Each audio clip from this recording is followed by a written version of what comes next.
All right, welcome to the 19th Century Charitable Association in Oak Park, where it is our vision to be a dynamic cultural center for community learning. I am Marie Cruz, a member of the Art Committee. Our 30 programs in the Richmond series are part of our mission to strengthen our community through learning, giving, and sharing our landmark building. I'm pleased to introduce Pat Cannon, member of our club and also a member of the Art Committee. He has published 10 books with photographer James Caulfield. He'll speak about his new book, Louis Sullivan. He wrote his books after retiring from a career as a publicist, editor, and publisher. His love of architecture developed after he took an art history course in college. He continues to volunteer at the Frank Lloyd Wright Home and Studio. And let's welcome Pat.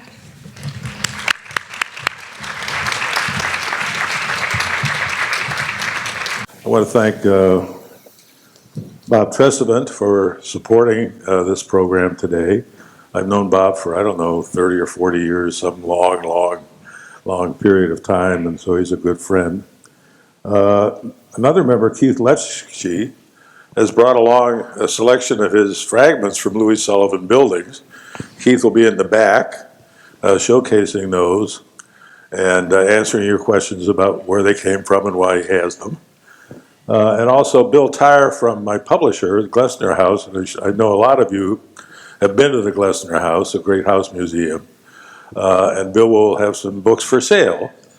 And if you wish, Jim Caulfield, I want to have Jim stand just a minute or raise his hand or do something. Jim and I will be available in the back of the room to sign books if you want them signed. If you don't want them signed, well, we'll still be there.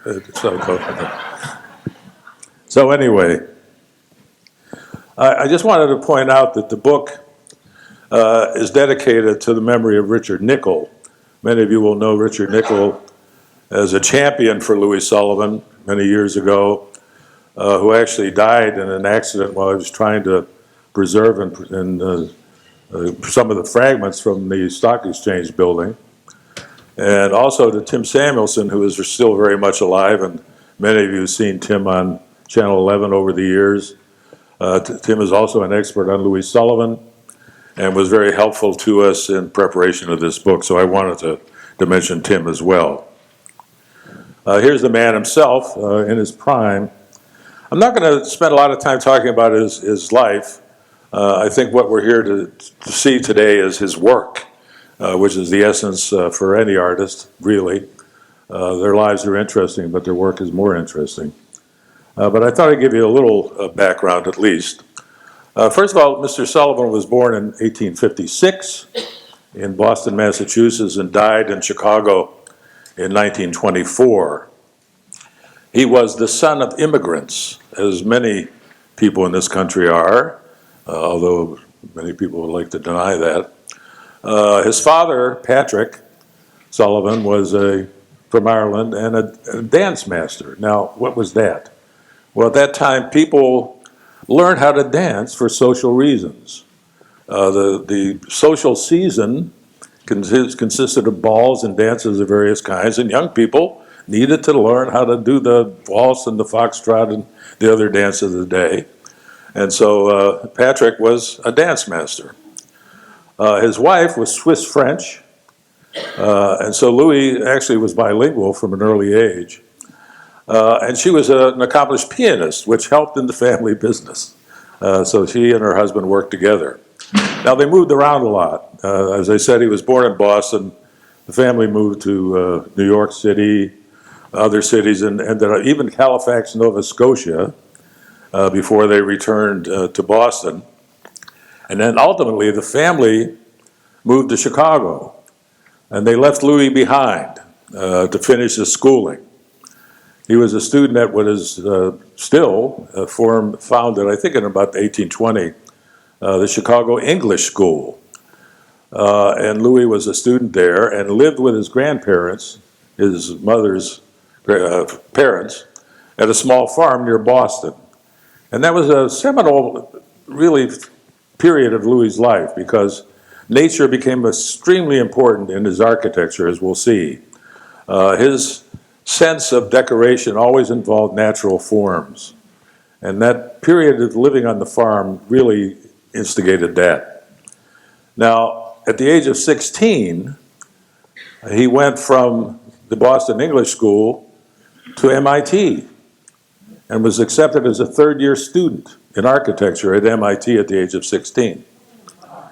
After only about a year, young Louis decided he'd had enough of MIT and decided to go to New York and get a job. And he chose the leader of the profession, William Morris Hunt, who's probably best known for the design of the Biltmore in Asheville, North Carolina, which to this day is America's largest private home.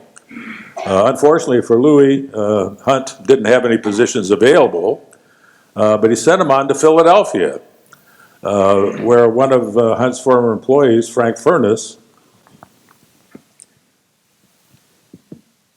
was working at that time, and indeed Frank Furness took him on as a junior employee. And he worked during the period when this building was designed. This is the Philadelphia Academy of Fine Arts, designed by Furness in about 1872-3. And unfortunately, 1873 was the year of the panic, one of the financial panics that strikes the country occasionally. And so as the junior employee, Mr. Sullivan was fired, or let go, not really fired. And so he joined the family in Chicago finally. And he worked for a while for William LeBaron Jenny and did some freelance work for others and decided then he wanted to go to Paris. So he went to Paris. He's still only 18 years old, by the way, and took the entrance exam for the École des Beaux-Arts. And he passed the first time, which is almost unheard of, because the exam is in French and includes mathematics and all kinds of other subjects, history of France, if you will. And so here he is, studying at the École des Beaux-Arts. And like the rest of his life, he gets bored after a while. He learns what he thinks he needs to learn. He visits Rome, and one of the seminal experiences of his visit to Rome was the Sistine Chapel. And he saw Michelangelo as the model for the artist. Michelangelo, as you know, was a sculptor and a painter and also an architect. And Louis Sullivan revered him for the rest of his life. So he only spent 10 months in Paris and went back to Chicago and went to work. Now, he started with Adler and Sullivan in, I believe, let me just check here, a little cheat sheet here. He started with Adler and Sullivan in 1879 and became a partner in 1881. He ultimately married at the age of 42. This is Margaret Hadabau, who was his wife. They were together for about 7 years when she went off to New York to become a novelist, and they finally divorced in the teens. Now, it's interesting, we found the 1900 census shows Louis and Margaret living on North State Street, and there's a baby in the house named Lester, who was born in 1900. And this the census was taken in June, so I think the baby was about 3 months old at this point. And it's shown as Louis's son, but not Margaret's. So she was not the mother. There's been a lot of speculation about what happened to little Lester, and my feeling is that he was put up for adoption. The name was changed, and there may well be descendants of Louis Sullivan around. And then this is one of my favorite photographs of Sullivan. He loved his summer home, or his winter home really, in Ocean Springs, Mississippi. And here he is in the front steps of his cottage, dressed dapperly as they were in those days. No cargo shorts were allowed. So anyway, let's start looking at his work. This is the Anna Halstead house from the early 1880s, one of his larger residential commissions. Mrs. Halstead and her father, or her husband rather, were in the shipping business. They had nothing to do with Halsted Street, by the way. He died, and Anna had the house. Here's some interior views. None of the things that you see in these early houses are really too distinctively Sullivan. The surrounds on these doors are very similar to anything you would find during that period. This is the dining room with the fireplace with the bullseye decorations. The staircase, of course, quite handsome and original. The art glass window and the landing would have been typical. You have to remember that electricity was not available for these houses when they were built. Now, also for Mrs. Halsted is these row houses in Lincoln Park West. The first three that you see on your left are the originals. They were built originally. And the two narrower ones on the end were added later because of the success of renting out the first three. And you can see they're unified by the cornice and other architectural features, for example, the arched windows and so forth. So they are integrated in decoration. Not much left. As you can imagine, over the years, over 150 years, people change things and modernize things. But there are some features of the buildings that are still left. Here's a beautiful window looking out in the back. Here's a built-in china cabinet. And one thing I want you to notice about Sullivan's work. Now, Sullivan in Paris would have learned the classical orders, Ionic, Doric, and Corinthian, and would have had to draw them meticulously and produce them by rote, if you will. And you'll never find one of these things in Sullivan's architecture. Sullivan said that what he wanted to create was a purely American architecture. So the motifs you see are his own motifs. A lot of these fireplaces would have been standard issue kind of things. I had a very similar fireplace in a house of mine once. This is the Mannheimer house. It's in the Lincoln Park area on Cleveland. And again, I want to point out that there was no electricity, so there was no electric lighting in those days. So a lot of the houses had bay windows of various kinds to provide additional light, natural light. Here's looking out toward the bay in the Mannheimer house. I'm not sure what Louis would have thought about this stair runner, but he was fairly open-minded, so he might have accepted it. But here's another view of the staircase, with a very typical closet space underneath in that space. Here's another house. This is the Dymo house. This is on the south side. A lot of Adler and Sullivan's residential clients early on were Jewish. Adler's father was the rabbi of the KEM synagogue, and so a lot of their clients were related to that religion. And this is one of them. You can see it has a two-story bay. Here's the fireplace. Here's the door with the transom. Many of you have probably lived in places that had transoms when you were young, and maybe even now. This is the skylight. Now, it's said that the skylight is actually not his design. It's hard to know from this far away, but a lot of the homes would have had skylights like this to provide light into staircases like this. Now, this is what you don't do with a landmark building. This is the Eilel house, again on the south side. The porch has been completely changed. It was a masonry porch. And the oriel window you see there had a pattern of shingles, a beautiful pattern of shingles, instead of the vinyl siding that you see there now. Here's some of the inside is still original. This is the Heath house. This is actually 1889, during a period when Sullivan was pretty strongly under the influence of Henry Hobson Richardson. During the same period, of course, he does the auditorium building. He does the Standard Club on the south side. He does the Walker Warehouse on Wacker Drive and so forth. So this is not an outlier by any means, but it is unusual for a residence. This is probably his most famous existing residence. This is the Charlie Persky house on Astor Street. Frank Lloyd Wright claimed that he designed the whole thing, and of course, he had a hand in designing this house. There's no question about that. Almost all the scholars believe he did have a strong influence on this. But a lot of the decorative schemes are typically Sullivan. These interlocking ovals, for example, are a Sullivan motif and a signature, really. And the fretwork on these balustrades are, again, very Sullivan-esque. This is really the only usable outdoor space at Charnley. The building really fills most of the lot. There's little space in the back for a car, and of course they wouldn't have had it in those days. So this is the only outdoor space. Now the little gaps in the brickwork on your right over there lead into a closet, so to provide some natural light to an interior closet. Now this is the Charnley Cottage in Ocean Springs.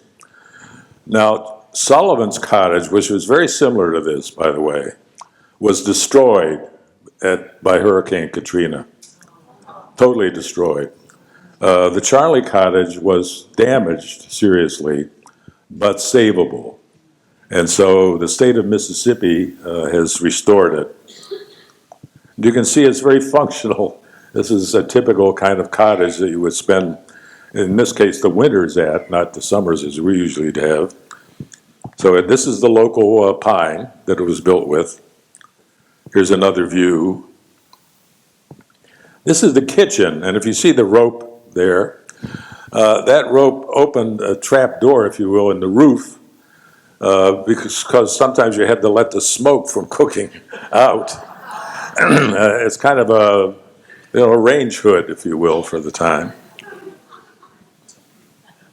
Now, we're back to Chicago and an early office building. This is the Jewelers Building from, I believe it was 1881, 82, somewhere around there. And this is typical of the taller buildings that were built in Chicago around that time. They don't necessarily express their tallness as they would now. It's fairly original on the outside, as you can see. There are some aspects of the inside that are still there, this column, for example. But of course, over time, again, most of the interior spaces have been repurposed, reused, remodeled. Now we're here with something entirely different. This is the first pure skyscraper designed in America. Now, you say, wow, that's amazing. This is the Wainwright Building in St. Louis. And there's a story that Frank Lloyd Wright told later. He said that he was in the office one day and Sullivan threw a sketch on his drafting board of this building. And Wright later said, this was the birth of the skyscraper as we know it. Sullivan had solved the problem of the tall building. And in a way he did. He made the building look tall. It's only about 10 stories high, or 10 or 11.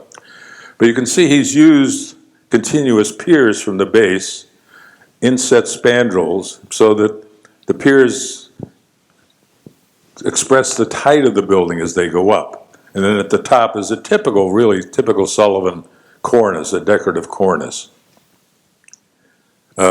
Usually a very strong corner pier as well. And you can see those interlocking ovals if you look up at the cornice above. This is the light court. Of course, in those days, again, electricity was not common, although this building would have been electrified. And so inside offices needed natural light. So almost all these buildings had an interior light court. Here's some art glass windows that look up to the light court. Now I threw this in because this is one of the buildings that unfortunately has been torn down. This is from the Schiller building, which was demolished in 1962. And I put it here because I went to the trouble of finding out who these people are. Now this is the entrance to the Second City. So many of you walk through this portal on your way to the Second City. And so from your left to right, and they're all Germans, of course. This is Giacomo Meyerbeer, Fritz Reuter, Mozart, at least somebody we know who it is, and Gotthold Lessing. So these were very famous Germans of the period. And so this is a fragment left over from the Schiller building. Now this building, I have to make a note of this. This is the Union Trust. I keep forgetting the name of this thing. This is the Union Trust in St. Louis. If you look at the base of the building, that was modernized in the 1920s.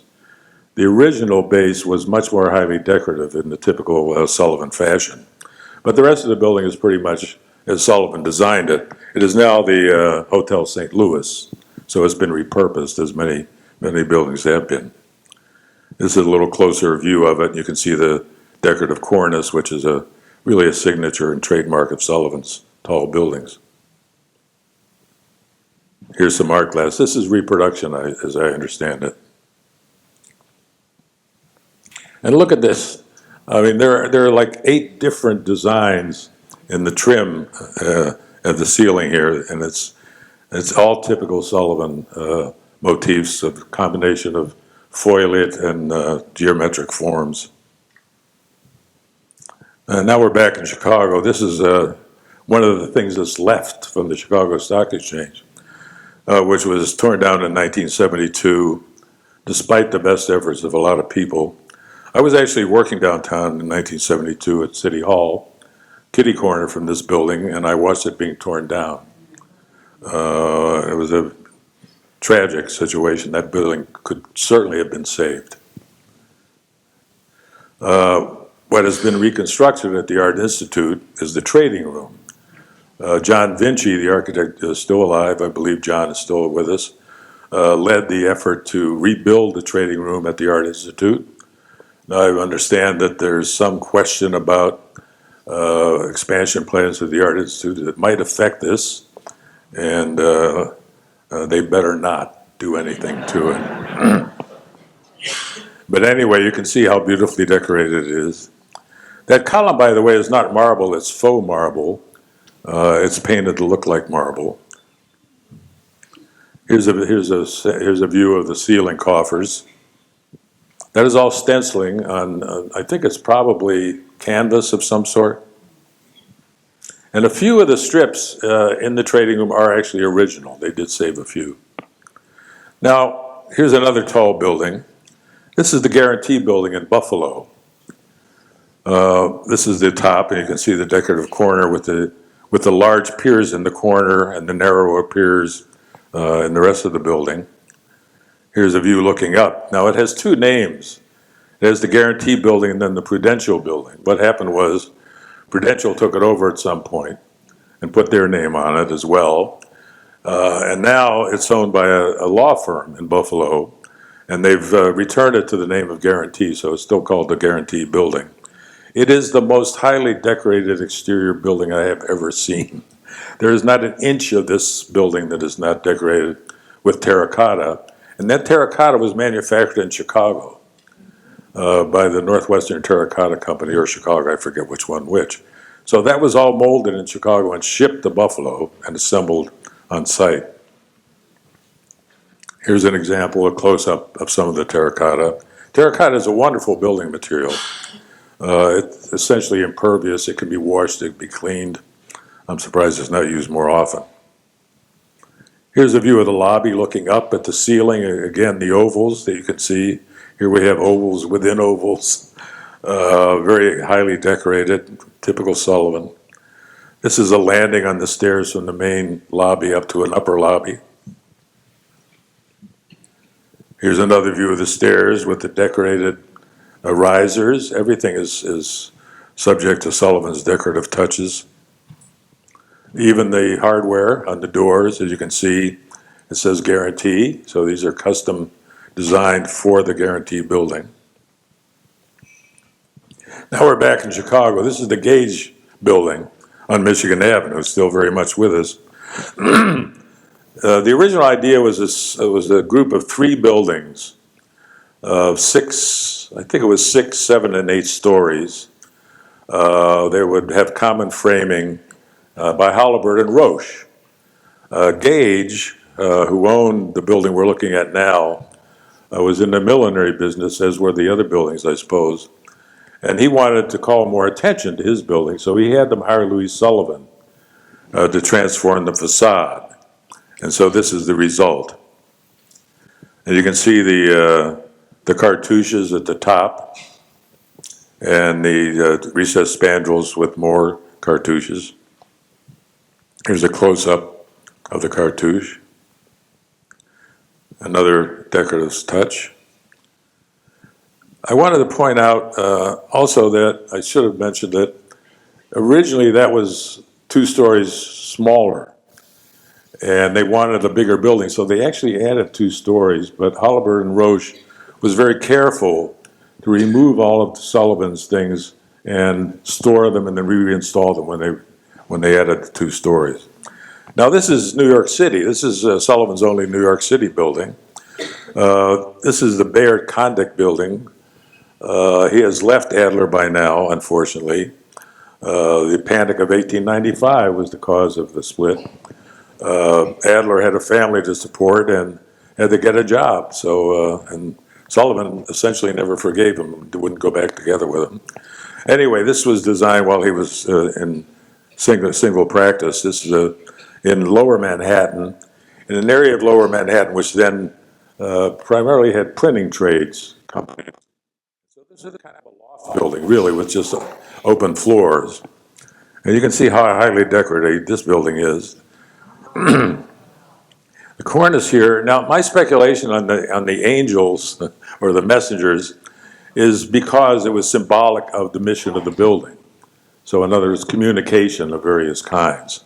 The only other angels that appear in Sullivan buildings are at the Transportation Building at the Columbian Exposition of 1893. Now that building was never meant to be permanent, so it's long gone. But it did have angels in the cornice of that building as well. Here's a close-up of the entrance.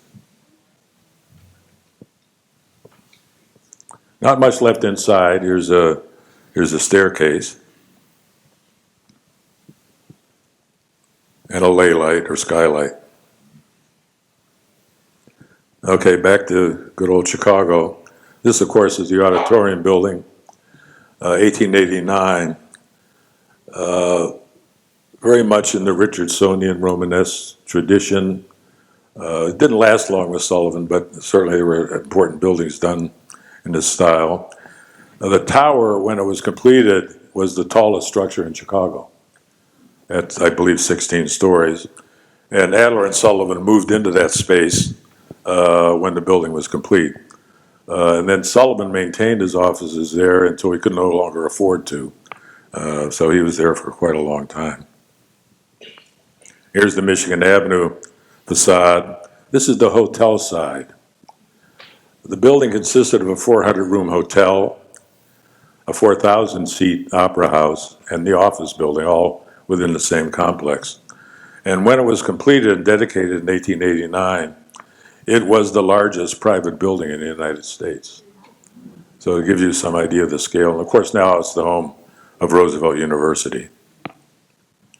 This is the theater side of the building on Ida B. Wells now. This is the landing between the main lobby and the upper lobby of the Auditorium Theater with the mosaic floor, as you can see. This is a sort of a seating area, a casual seating area. You can't read that plaque above the fireplace, but it's a praise of the building from an architectural critic. This, of course, is the famous theater. It was a marvel for the time. When you think about, in 1890, 1% of American homes had electricity. And even by 1910, that had only gone up to 10 or 12%.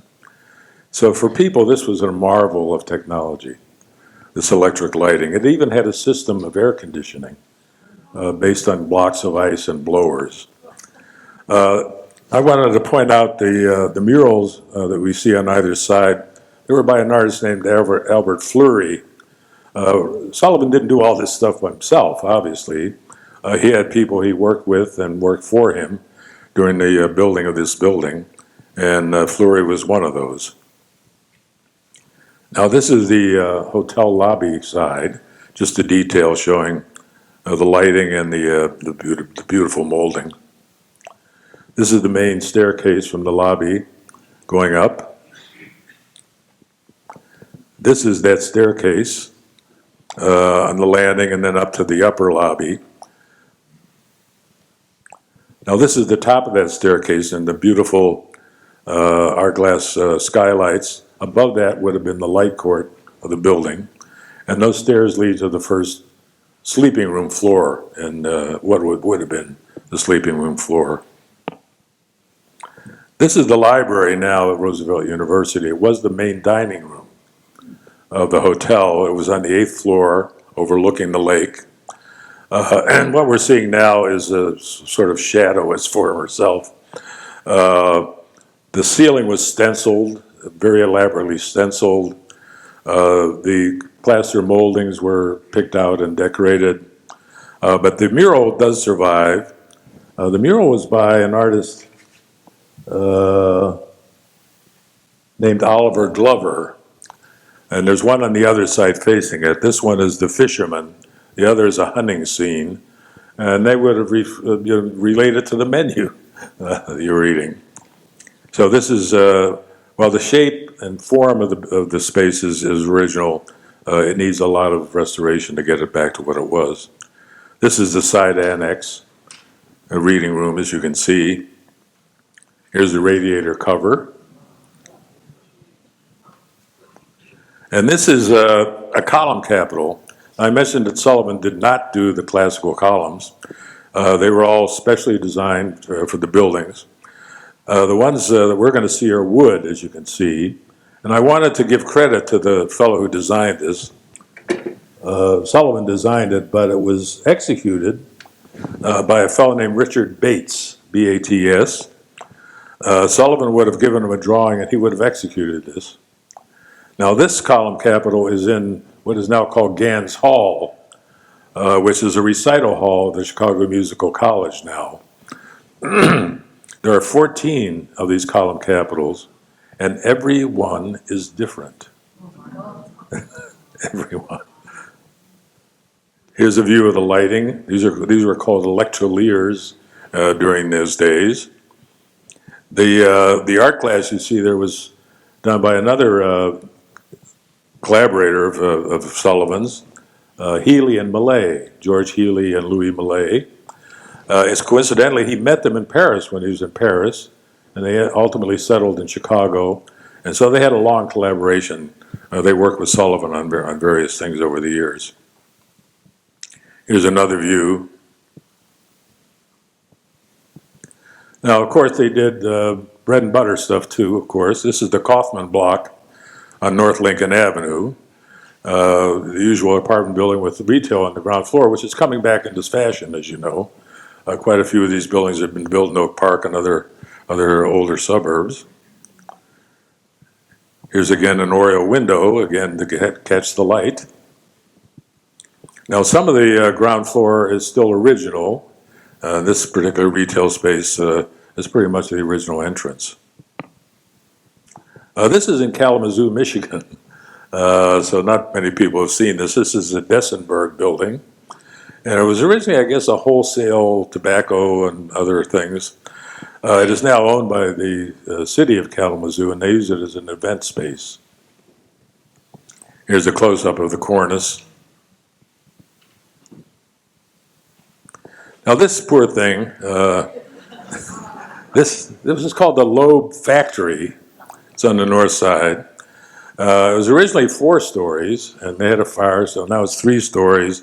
And it's been changed pretty much out of recognition, but it is a Adler and Sullivan building. Now you might think this is a modern building. This is actually the scaffolding that's holding up what was originally the KM Congregation Synagogue on the south side on Indiana Avenue, which had a major fire, as we probably remember, when it was the Pilgrim Baptist Church, which was the home of gospel music. So this is really all that's left. The scaffolding is holding it together. There have been plans over time to rebuild it, repurpose it as a museum for gospel music and other things, and essentially rebuild the outside to the original look, but nothing's happened yet.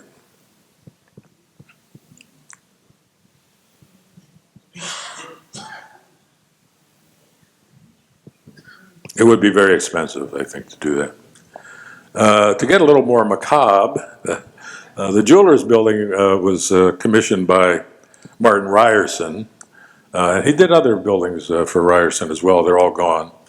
That's the only one left. This is Ryerson's tomb at Graceland Cemetery, which is very Egyptian, as you can see, with this gray granite, which is very reflective, by the way. There's Martin's name. You can see the doors are open. We managed to get in all these tombs, which was not easy. Maybe Jim will tell you the story one of these days. But persistence wins out in the end. So here's a view from the inside out. This is the famous Getty tomb, also in Graceland, one of the most pure, beautiful Sullivan structures. The doors that you see there, the gates, are magnificent things. In fact, plaster casts of those gates won a gold medal in Paris for Louis Sullivan. Here's a closer look at them. Here's the backside with the art glass window to provide some light, although I'm not sure Mr. Getty needed it. But here's inside looking out. So not only the gates are striking, but also the door itself, as you can see, is quite the thing. This is the Wainwright tomb in St. Louis. You remember the Wainwright building. This is Mr. Wainwright's the family tomb. It's much more elaborate. It's much larger. It actually has a porch with some benches on it. The very decorative gates. Sort of a Greek key motif. Here's the inside, which is far and away the most beautiful inside of any tomb I've ever seen. And I would suggest that it would make them wake up to have a look at this occasionally. But it's quite the thing, as you can see. You see the beautiful doors. Another view. Now this is one of my favorite buildings. Of course, it was originally the Schlesinger and Meyer department store. Then, for most of us throughout our lives, Carson Peary Scott and Company. After it was the exterior was largely restored, it was named in honor of its architect. So it's now the Sullivan Center. The interior, there's a carpet on the ground floor. And offices and other things up above. So it's being used today. This was all gone. I don't know if you remember years ago, the city almost mandated people taking off decorative cornices because they were afraid pieces were going to fall off and kill Democrats. So anyway, this had to be redone. And I want to mention Gunny Harbaugh as the restoration architect. Gunny did this job, and he also did the restoration of Unity Temple and the Roby House. And I should just mention quickly that we just finished a book on the Roby House, which is now out. And here's the famous cast iron base. Now, Sullivan's main assistant during this period was George Grant Elmsley. So Elmsley was responsible for executing a lot of the decorative base that you see here. Here's a close-up. Here's another close-up. This is on Madison Street.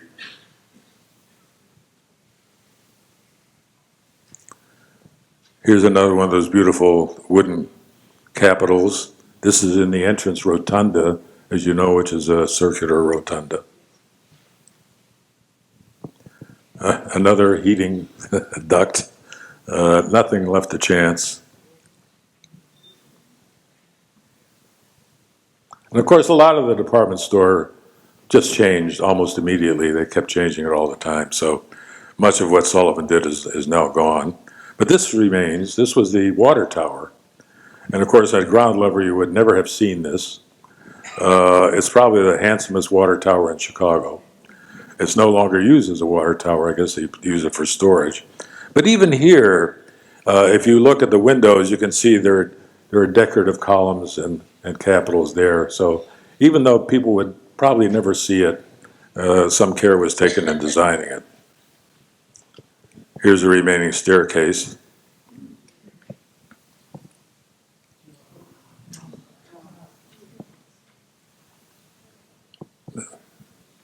Beautiful column capitals that would have been throughout the store.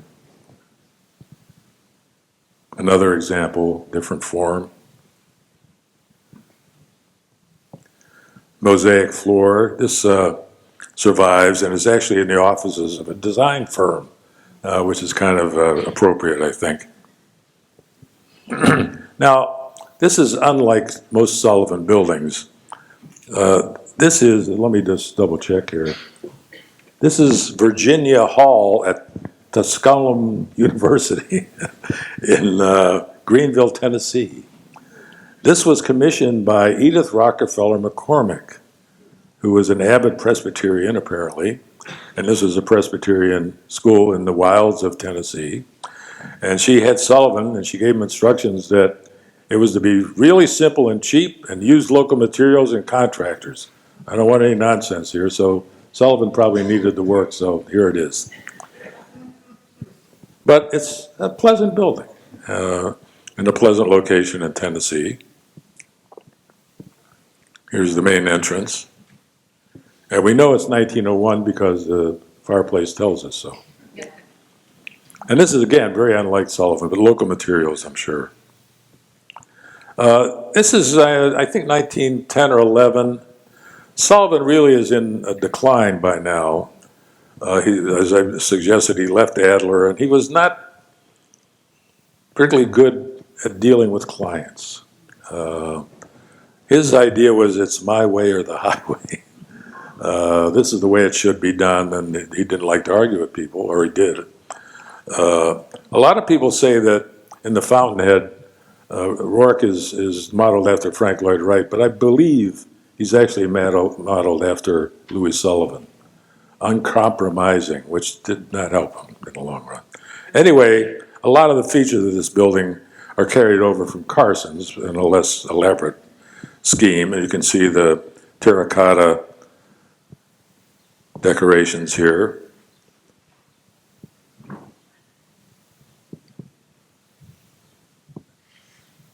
This, by the way, is in Iowa. Let me double check, see where it is in Iowa. There's a lot of stuff going on in Iowa and Minnesota I got to keep straight in my mind. Yeah, this is in Clinton, Iowa.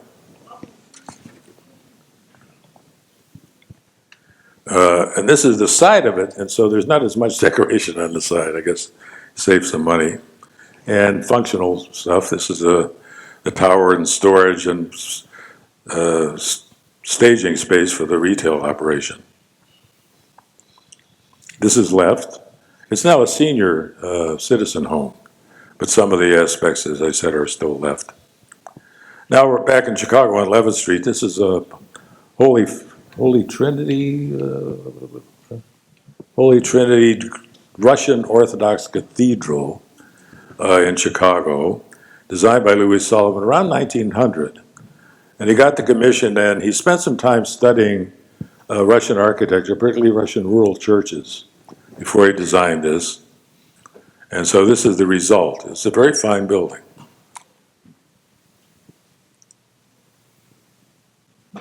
And in recent years, they have spent quite a bit of money restoring it. This is the interior. Not all of this would be Sullivan.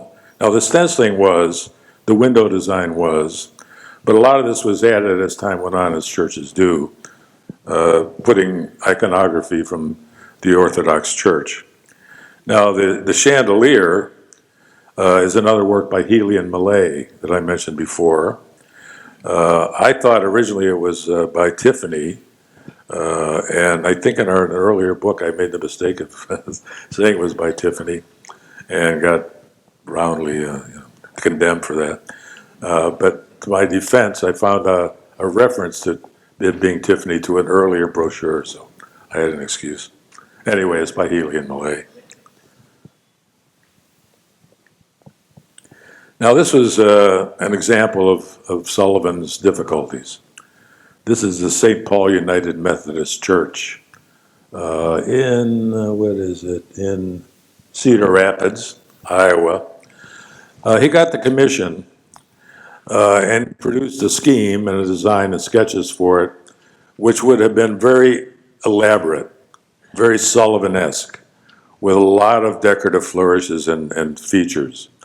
They looked at the budget and said no. So Sullivan went back to the drawing board this time, and he sort of changed it a little bit. And they brought it back, and it was still too expensive. And so Sullivan wouldn't do any more, so he walked away from it. So they hired another architect who botched the job completely. So finally, Sullivan's former assistant, Elmsley, came back, and at no fee, actually, fixed it up as best he could. So it's really not an unpleasant building, but it's not completely as Sullivan wanted it to be. Now the windows, I think, are Elmsley's. They're very similar to what Elmsley was doing at the time. You know, he went in partnership with Purcell, and there are several Purcell and Elmsley buildings in the area.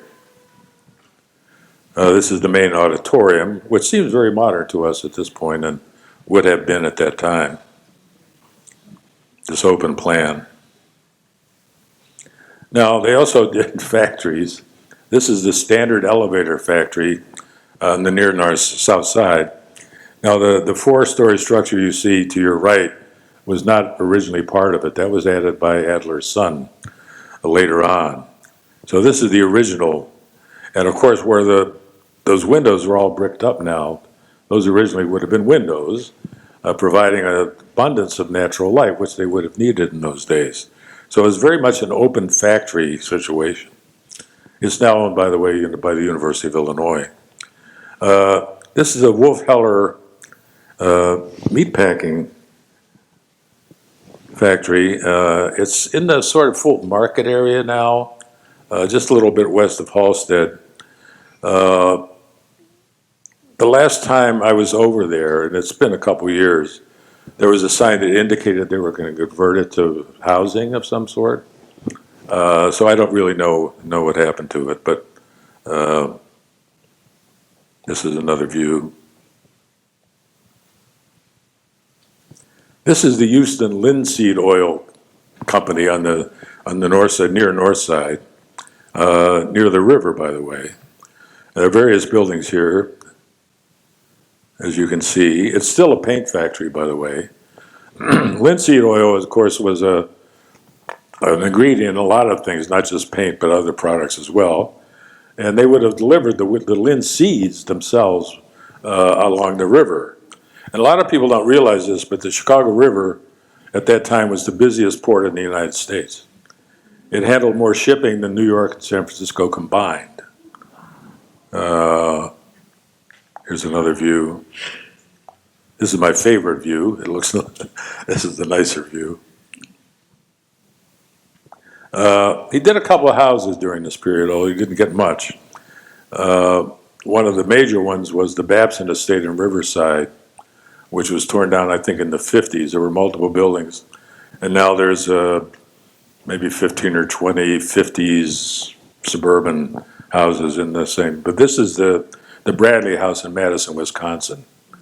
Bradley was a professor at the university. His wife was a wealthy heiress, if you will, and this was a gift from her father. And Bradley himself wanted something more modest. But he lost out because Sullivan said, "You're not paying for it, your father-in-law is, so you'll get what he wants."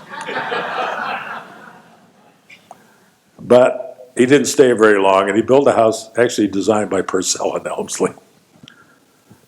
It's now the home of a fraternity in Madison. And it did have a fire, and the fraternity has restored it, so it's in very good condition.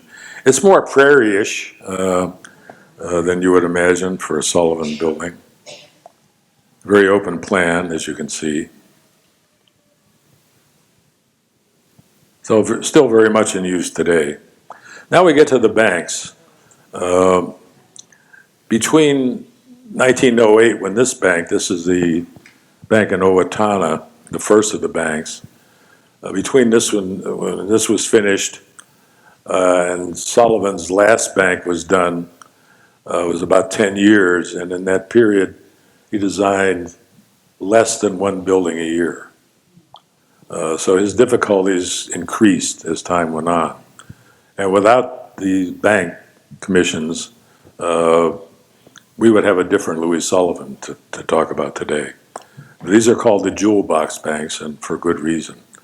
This is, and I do have to look at my crib sheet for these because I get them confused all the time. There are a bunch of farmers and merchants involved in the titles here. This is the National Farmers Bank in Owatonna, which is the first of the banks, and to my mind, the best of the banks. They had an adequate budget, and Sullivan was able to do what he wanted to do. So here's the main facade, the front facade. Here's the side. Even the office sign, you could see, beautifully designed.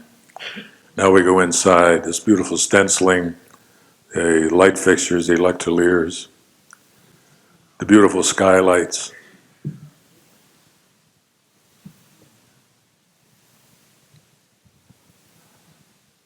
It's just everything about it is wonderful.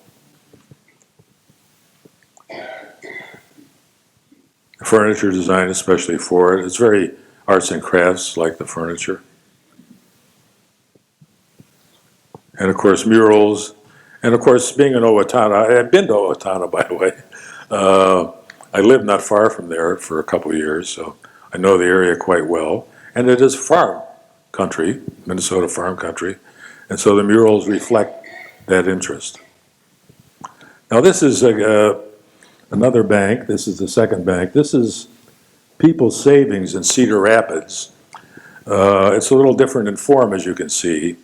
And it's had kind of a troubled existence. The Cedar River is nearby, and one time they had a major flood and really did serious damage to this building, but it has been restored since then.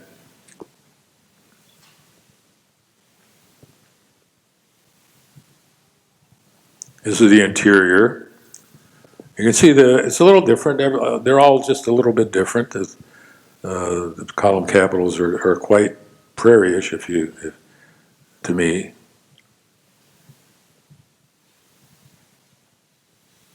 Again, another beautiful chandelier. And the murals, which reflect the rural atmosphere of the area.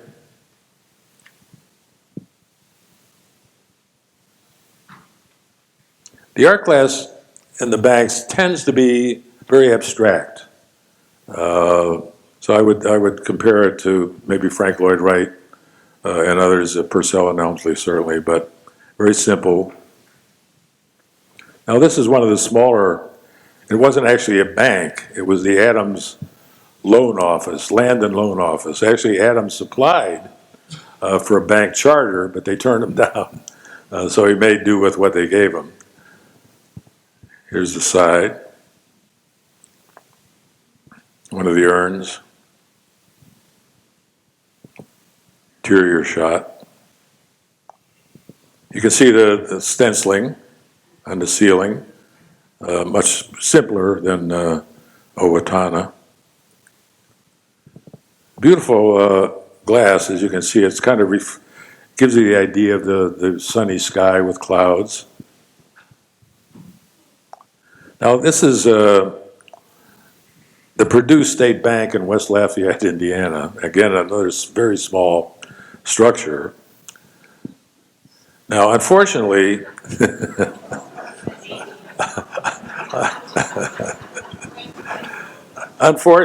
as you can see, the beautiful door has been replaced with a cash machine. And here's the terracotta moldings again. The vault is still here, but everything around it is modernized. But the outside is still in fairly decent condition, as you can see. So this is the Merchants National Bank in Grinnell, Iowa. You can see the big decorative cartouche in the front with the art glass insert. Here's the side. Another view of the side. More of that beautiful glass.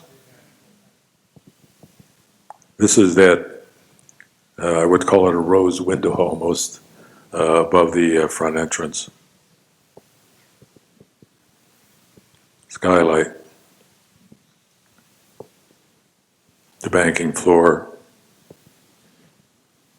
I don't know if this encourages you to put money in or take money out. I'm not sure.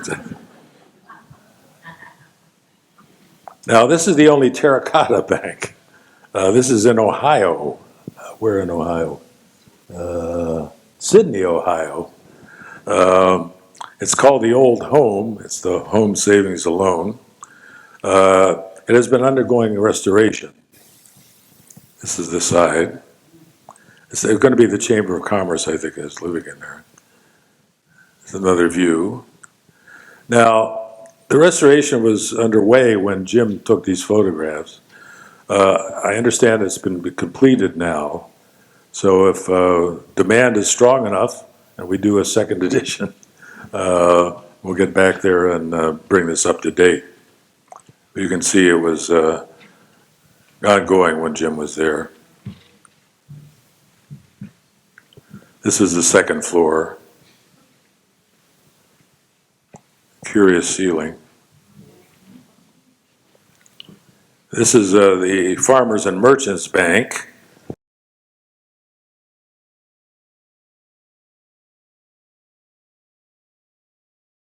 Oh, this is the People Saving in Sydney, Ohio.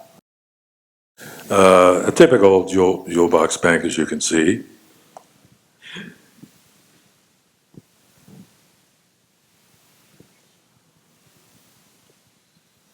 And again, lots of natural light coming in.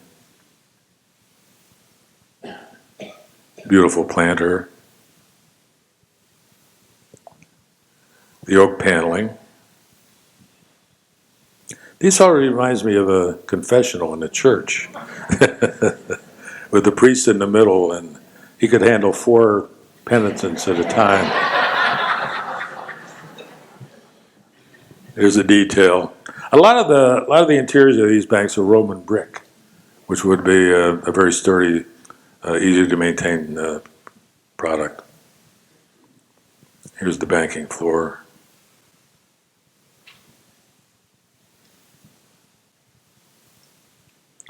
Now this is the one in Columbus, Wisconsin. This is the Farmers and Merchants. And the eagle on top at the cornice was the symbol of the regiment, the Wisconsin Infantry Regiment, that the president of the bank served in during the Civil War. So that's why the eagle is there. See, it's on the back side as well.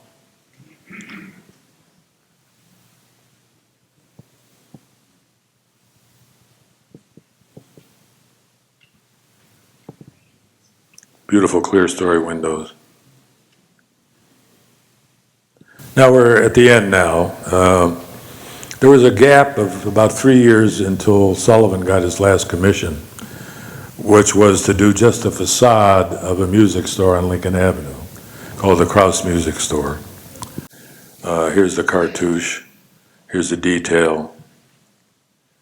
Another detail. Here's the facade at twilight with the lights on. And Sullivan was essentially broke at this point. He was living on the kindness of his friends. He died age 67 in 1924. His friends passed a hat to raise the $600 to pay for his funeral. In 5 years' time, in 1929, they got together to pay for this monument, which is near his grave. Sullivan is buried next to his mother and father at Graceland Cemetery. This was designed by Thomas Eddie Talmadge of Talmadge and Watson, who was a friend of Sullivan's, so he designed this. And of course it has Sullivan's profile on it in the middle of a very Sullivan-esque panel. So Sullivan had a long decline. His quality of his work never declined, just the quantity. And he was, I think, kept together by his pride. During his last years, he wrote his autobiography, which he got copies just before he died, and a portfolio of beautiful drawings for the Art Institute, for which he never saw any real return. But like all great artists, his work survives. And I'm glad you had a chance to look at it today.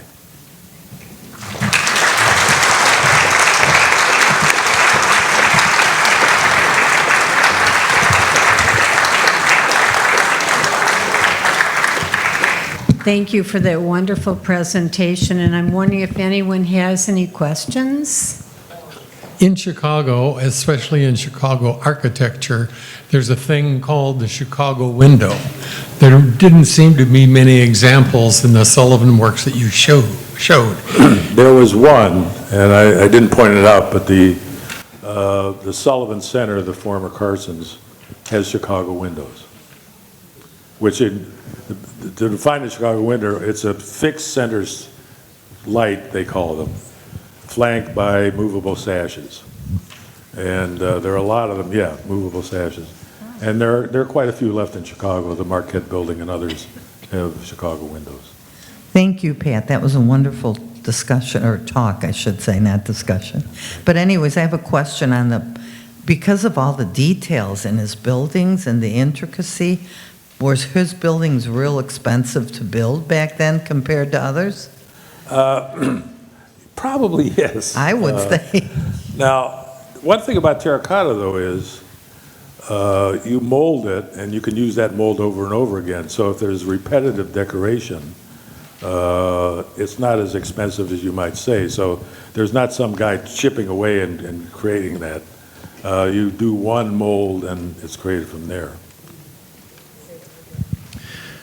I'm curious about the difference, I guess the conflict between the home insurance building and the Wainwright building. You mentioned, and there is some discrepancy between Jenny, the first skyscraper. Was it the Wainwright building? Well, and not the Jenny building? Home insurance? You know, the word skyscraper is an interesting. The home insurance building is Jenny, William LeBaron Jenny. It was across the street from the Rookery, where the Rookery is now, to the south. And it was a tall building, but it could not be described as a skyscraper because it didn't express its tallness. It was the first tall steel frame building. So it's seminal in that sense. But it looked like every other building, only taller. So it didn't express its tallness. Jim and I will be available to sign books.